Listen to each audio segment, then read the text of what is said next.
Uno, dos, tres. ¡A la Madrid!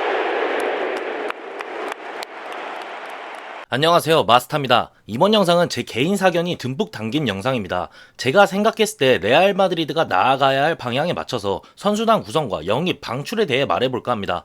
그냥 제 개인적인 생각들이고 어느 정도 현실적으로는 생각해봤습니다. 그럼 시작하겠습니다. 레알 마드리드가 망했다 하지만 레알 마드리드 생각 이상으로 처참하진 않습니다.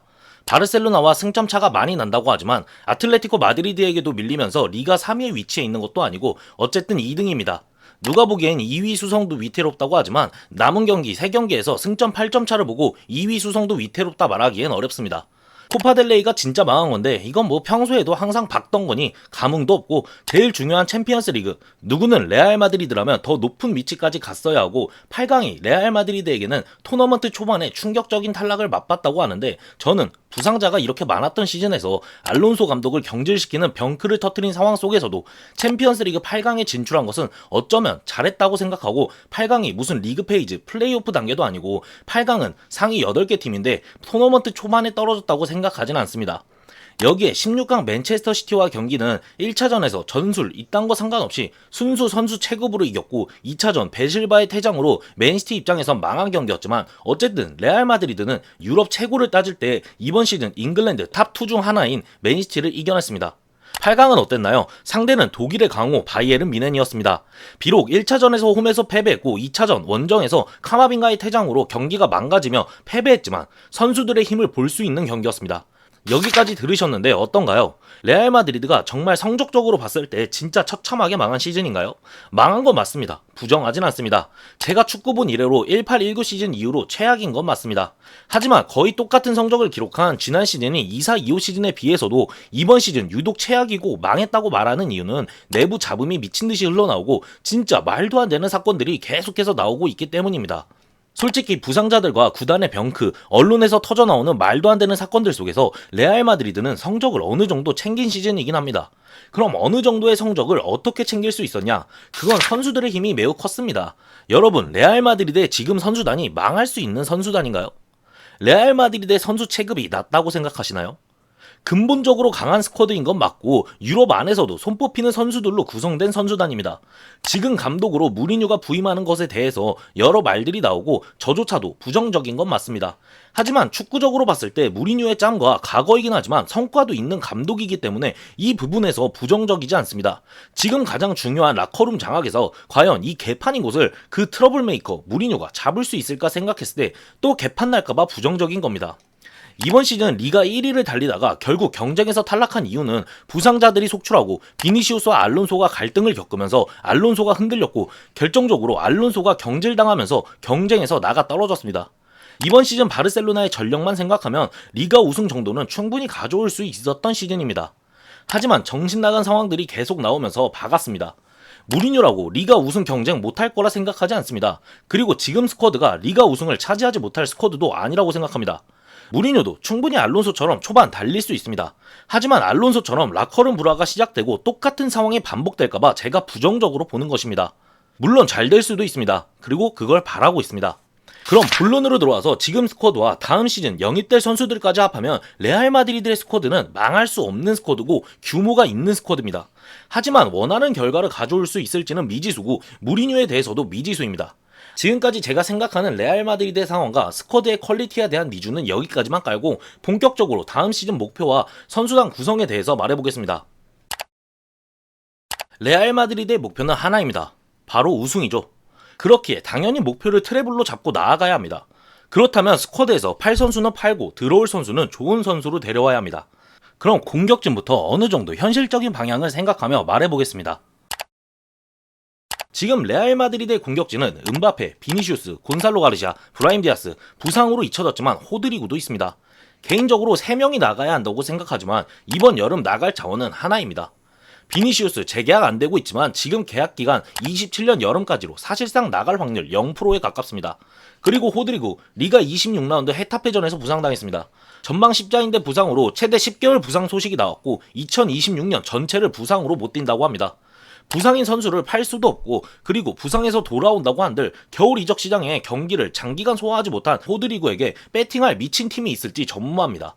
사실상 호드리구를 팔고 싶어도 다음 시즌 후반기에 쓰면서 가치를 올려야 그나마 값을 받고 팔 수 있습니다. 그렇게 사실상 나갈 자원은 하나, 곤살로 가르시아입니다. 나간다는 소식이 정론이고 꽤 구체적인 관심도 보도됐습니다. 그럼 다음 시즌 잔류하는 공격진은 음바페, 비니시우스, 브라임 디아스, 호드리구입니다. 여기에 복귀가 유력한 엔드릭, 니코파스도 생각하면 음바페, 비니시우스, 브라임, 호드리구, 엔드릭, 니코파스까지 공격진은 차고 넘칩니다. 여기에 니코파스를 미드필더, 즉 공미로 분류한다면 무뉴스의 복귀도 점쳐지고 있어 사실상 지금 정해진 복귀 자원들 외에 추가 영입은 없을 거라 생각합니다. 정리하자면 다음 시즌 공격진은 음바페, 비니시우스, 브라임, 호드리구, 무뉴스, 왼발잡이를 오른쪽 측면에 배치한다면 공격진으로도 분류 가능한 니코파스까지 다음 시즌 공격진으로 구성됩니다. 인원수는 충분하고 추가 영입은 없을 거라 생각합니다. 물론 다른 방향도 있습니다. 왜냐면 무리뉴이기 때문입니다. 여태까지 무리뉴의 팀에 있었던 공격수들을 생각하면 그렇습니다. 첼시에서 드록바나 디에고 코스타, 인테르에서 질라탄과 디에고 밀리토, 과거 레알에서도 벤제마, 이과인, 맨유에서 루카쿠, 토트넘에서 해리케인 등 무리뉴 하면 피지컬이 좋은 톱이 있었습니다. 그런데 지금 구조에서는 음바페를 써야 하는데 만약 무리뉴라면 은비 공존을 위해서 어떻게 될진 모르겠지만 다이아몬드 442로 4미드를 구성하는 지금의 구조를 뒤엎고 4-2-3-1을 가져올 수도 있습니다. 즉 음바페를 톱으로 쓰지 않고 구조의 변화로 3미들의 3명의 공격수 구성으로 설정해서 바로 본인이 원하는 피지컬 좋은 톱을 영입할 수도 있습니다. 물론 매물은 봐야 하는데 무리뉴 감독이 들어오고 정확한 소식이 들어와야 알 수 있는 부분이기 때문에 지금 가장 유력한 다음 시즌 레알 마드리드 공격진 구성은 음바페, 비니시우스, 브라임, 호드리구, 무뇨스, 니코파스까지입니다. 끝으로 마스탄토노도 있는데 임대 나갑니다. 애초에 공격으로 보기엔 애매한 공격력과 미드필더로 보기엔 애매한 자원으로 어디에 배치할까 하다가 그냥 지금 말하겠습니다. 나가야 했던 자원이고 나간다는 게 정론이니 그냥 잘 성장하길 바랍니다. 미드필더로 넘어가겠습니다. 지금 있는 미드필더 자원은 벨링엄, 카마빈가, 발베르데, 추아메니, 길러, 세바요스, 피타르치입니다. 콜업된 팔라시오스와 마누엘 앙헬은 제외하겠습니다. 여기서 세바요스는 확실히 나가고 카마빈가도 개인적으로 매각해야 한다고 생각하고 구단도 어느 정도 매각을 고려하긴 하는 것 같습니다만 본인은 잔류 의지가 있다고 합니다. 카마빈가는 지켜봐야 합니다. 발베르데에 대해서는 이번 추아메니 사건도 그렇고 선수단의 믿음을 잃고 발베르데에 대한 거치 얘기가 나오긴 하지만 어차피 짬순으로 정해진 주장단에서 카르바알이 나가면 주장이 될 발베르데를 구단이 내보낼까 생각하면 그럴 거라 생각하지 않습니다. 물론 나오는 얘기들 보면 지켜봐야 하긴 합니다. 여기에 이미 추가 미드필더 영입은 기사로 확정적으로 나오고 있습니다. 아직 그 주인공이 누군지 모르는 상황입니다. 키스 스미트, 슈틸러 정도가 가능성이 높아 보이고 제가 원하는 건 로드리긴 하지만 이번 시즌이 끝나고 무리뉴 감독이 오면 정확한 내용이 나올 거기 때문에 기다려야 합니다.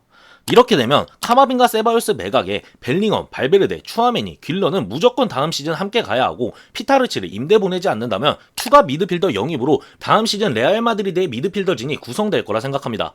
충분히 강력한 미드필더진이고 새로 영입되는 미드필더가 볼 방출에 능한 경기 조립이 가능한 미드필더이길 바라고 있습니다. 무리뉴 감독이 온다면 미드필더 지역에서도 대격변은 일어날 수 있습니다. 솔직히 예측이 안 됩니다. 3미들로 구성해서 4-2-3-1 포메이션을 쓰면 3선에 추아메니 발베르데로 구성하고 앞선에 벨링엄을 쓸지 아니면 앞선에 길러를 넣을지 또 다른 방법으로는 벨링엄을 추아메니와 호흡 맞추게 하고 발베르데를 오른쪽으로 올릴 수도 있습니다. 지금 4-4-2 시스템을 그대로 쓴다면 미드필더 지역에서는 길러, 추아메니, 벨링엄, 발베르데가 그대로 구성되지 않을까 이런 생각도 듭니다. 결국 지금 미드필더 조합에서 문제는 볼 방출이 원활하지 않다는 건데 그런 미드필더가 와서 자리를 잡는다면 누군가는 빠져야 하고 아마 무리뉴 감독이 들어오면 레알 마드리드의 미드필더진 대격변이 일어날 거라 생각합니다. 수비진으로 넘어가면 하이선, 밀리탕, 라센시오, 리디거, 알라바, 카레라스, 프란, 맨디, 트렌트, 카르바알이 있습니다. 계약 종료로 알라바는 나가고 카르바알 또한 연장하지 않는다는 소식이 들려오고 있습니다. 카르바알은 리더십도 보여주지 못했고 구단 분탕충에 감독에게 개기는 퍼킹 스페니쉬의 주축이기 때문에 나가야 합니다. 라센시오 또한 카르바알과 함께 퍼킹 스페니쉬 라인에 들어가는 선수로 이미 매각한다는 소식이 계속해서 나오는 만큼 라센시오도 나갈 거라 생각합니다. 프란 또한 나가는 게 정배이긴 한데 이건 지켜볼 여지가 있습니다. 여기서 확실히 나가는 놈들 빼고 정리하면 센터백에는 하이선, 밀리탕, 리디거, 왼쪽 풀백에 카레라스, 맨디, 오른쪽 풀백은 트렌트 하나입니다. 센터백 영입은 예고됐고 그렇다면 다음 시즌 센터백 라인은 하이선, 밀리탕, 리디거, 새로운 영입생 1명입니다. 저는 여기서 밀리탕도 이제 팔아야 한다고 생각하지만 리가 33라운드 데포르티보 알라베스전에서 부상당했고 수술 후 5개월 정도 결장할 거란 소식이 전해졌습니다. 이거 누가 삽니까? 부상인 선수를, 그리고 계속 부상당하는 선수를. 사실상 밀리탕은 안고 죽어야 합니다. 다음 시즌도 함께할 예정입니다. 리디거에 대해서도 이제 신체 능력이 많이 떨어지기도 했고 카레라스와 싸웠다는 소식도 나오기에 계약 연장을 안 했으면 하지만 계약 연장 기사가 나오고 있고 리디거를 내보내면 그나마 있는 중심이 리디거인데 현실적으로 힘들지 않을까 생각합니다. 그런 구단이 밀리탕의 부상을 상수인 점을 고려하고 리디거도 나이가 있고 갈릴 만큼 갈렸기에 부상을 생각해서 센터백 한 명을 더 영입할까 생각하면 지금까지 보여준 영입 행보로 봤을 때 그렇게 생각하기 힘듭니다. 사실상 다음 시즌 센터백은 하이선, 밀리탕, 리디거, 새로운 영입생 이렇게 4명으로 구성될 것 같습니다. 우풀백으로 넘어가겠습니다. 카르바알이 나가는 건 거의 확정적입니다. 트렌트 하나로 시즌을 굴릴 수 없기 때문에 한 명을 더 데려와야 합니다. 근데 아직까지도 링크 뜨는 게 하나도 없고 조금 불안합니다. 설마 포르테아를 올려서 쓰고 발베르데를 우풀백으로 돌릴 계획이라면 구단이 미친놈들이긴 합니다. 그리고 우풀백의 영향은 좌풀백까지 미칩니다. 아까 프란에 대해서 한 번 더 생각해봐야 한다고 말한 이유가 지금 센터백 미드필더 영입은 확정적입니다. 많은 돈을 투자할 계획처럼 보입니다. 여기에 월드컵 스타 혹은 무리뉴가 피지컬 좋은 톱을 원한다면 다른 곳에 투자되는 금액은 적을 수밖에 없습니다. 그 위치가 바로 좌우 사이드백입니다. 지금 맨디가 4일 펼쳐진 에스파뇰과의 34라운드에서 부상당했고 5개월 정도 부상 기간이 예정됐습니다. 거의 10월 복귀인데 팔 수도 없습니다. 이렇게 되면 과연 구단이 프란 가르시아를 팔까 생각하면 모르겠습니다. 파는 게 정배이긴 합니다. 하지만 맨디가 미친 부상 이력을 찍고 있는 걸 본 구단이 카레라스 하나로 시즌 굴릴 것도 아니기 때문에 미드필더, 센터백, 월드컵 스타 혹은 무리뉴가 원하는 자원 영입에 돈을 많이 써야 하는 상황에서 좌풀백까지 돈을 쓰려고 할까 생각하면 아니라고 생각합니다. 그래서 구단이 프란 가르시아를 남기는 방향을 선택할 수도 있다고 생각합니다. 거기다가 사이드백에 돈을 쓴다고 하더라도 수가 당장 부족한 우풀백에 투자하지 좌풀백에 돈을 투자할 거란 생각이 도저히 들지 않습니다. 프란 가르시아를 남긴다면 그대로 가겠다는 의미고 프란 가르시아를 판다면 두 가지로 해석할 수 있는데 누군가를 데려오겠다 아니면 맨디와 유스, 발데페냐스를 믿겠다는 의미로 받아들여집니다. 정리해서 보면 다음 시즌 센터백은 하이선, 밀리탕, 리디거 추가 영입으로 구성될 것이고 좌풀백은 카레라스, 맨디 확정에 프란 가르시아는 알 수가 없습니다. 우풀백은 트렌트와 추가 영입 아니면 우풀백으로 기용 가능한 발베르데와 유스, 포르테아를 믿고 갈 거라 생각합니다. 수비진은 가장 어지럽습니다. 마음 같아선 제 개인적으로 다 새로운 영입이 이루어졌으면 좋겠다고 생각하지만 다른 곳에 확실한 투자가 예정된 만큼 센터백 추가는 없을 것이고 사이드백 영입은 더욱더 어렵지 않나 생각합니다. 무리뉴가 어떤 포메이션을 구상할지 예측할 수가 없습니다. 솔직히 저 포르투갈 리그 안 보고 그 이전 세리에 로마, 튀르키예 페네르바체 안 봤고 무리뉴에 대한 기억은 첼시 2기, 맨유, 토트넘입니다. 기간이 기간인 만큼 무리뉴가 변화했을 수도 있고 지금 어떤 느낌으로 선수를 구성하고 전술을 구축하는지 알기 힘듭니다. 이 부분은 최소한 제가 무리뉴의 벤피카를 어느 정도 보고 말씀드리는 게 맞다고 생각했습니다. 그렇게 지금 말하는 건 조금 추상적이고 제가 말할 수 있는 상황에서 정리하는 겁니다. 무리뉴 감독이 왔을 때 레알 마드리드 선수 구성은 4-2-3-1로 3미들 구성 혹은 지금 시스템을 유지해서 다이아몬드 4-4-2 구조로 4미들을 구성할 수도 있습니다. 근데 어차피 똑같긴 합니다.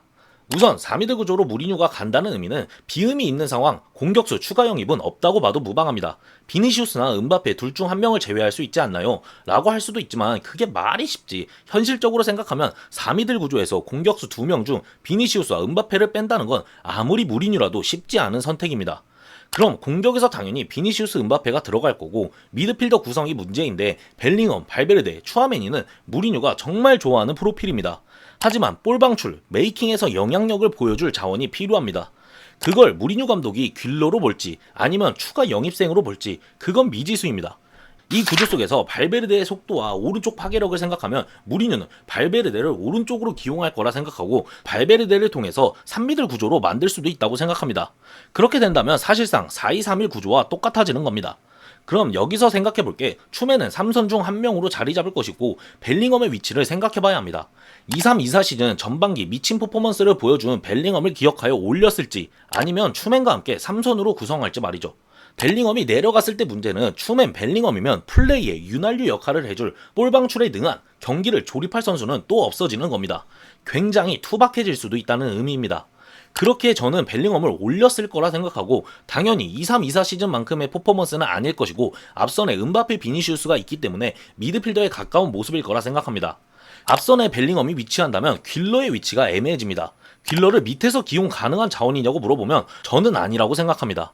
우선 수비력이 아쉽고 피지컬도 약해서 상대 압박에 버티는 유형도 아닙니다. 그렇다고 엄청난 테크니션도 아니게 유연한 탈압박 능력을 보여주기에도 아쉽습니다. 결국 경기를 전체적으로 풀어줄 유형의 선수가 아닙니다. 이렇게 되면 귓러는 앞선으로 가야 되고 귓러가 들어간다면 벨링엄과 겹치는데 이 부분에서 무리뉴 감독이 벨링엄을 포기할까 생각하면 저는 아니라고 생각하기에 귓러가 애매해지고 밀려날 가능성이 높다고 생각합니다. 아마 추맨의 파트너는 추가 영입으로 경기 조립이 능한 미드필더를 기용할 거라 생각하고 최악의 경우 카마빙가가 나가지 않으면 아마 카마빙가가 나오는 모습도 볼 수 있을 거라 생각합니다. 수비진은 센터백, 사이드백 영입에 따라 갈리겠지만 베스트 11으로만 짜보는 거니 왼쪽 카레라스, 센터백 하이선 리디거에 새로 영입된 선수에 따라 하이선이나 리디거는 빠질 수도 있습니다. 오른쪽은 트렌트 고정이라고 생각합니다. 사실상 4-4-2 구조로 간다고 해도 발베르데를 통해 4-2-3-1 구조 혹은 4-3-3으로 변할 수 있기에 사실 포메이션은 별 중요하지 않다고 생각합니다. 제가 말하고 싶은 건 큰 변화는 없을 거란 말입니다. 물론 플레이 방식의 변화 차이는 있을 것이지만 선수 구성에서 차이가 엄청나게 느껴질 거냐고 물어보면 변화하는 부분은 센터백과 미드필더일 것입니다. 물론 제가 벤피카 경기를 어느 정도 보고 무리뉴 감독이 어떨까 좀 더 고민해보면 외질 느낌으로 귓러를 쓸 수도 있고 진짜 피지컬 좋은 톱을 원하겠다 싶어서 앞선에서 새로 영입되는 공격수와 은바페와 호흡을 맞추게 해서 4-2-3-1 구조로 발베르데를 3선으로 기용해 오른쪽 수비력을 챙길 수도 있습니다. 물론 이 구조에서 미드필더 구성은 벨링엄, 춤의 발베르데이기 때문에 볼 방출, 경기 조립 얘기는 또 나올 것입니다. 이러면 벨링엄의 위치 혹은 추맨의 위치도 위태롭고 귓러가 벨링엄 위치에 있을 수도 있습니다. 정말 많은 말을 했는데 그만큼 정확히 예측이 안 된다는 겁니다.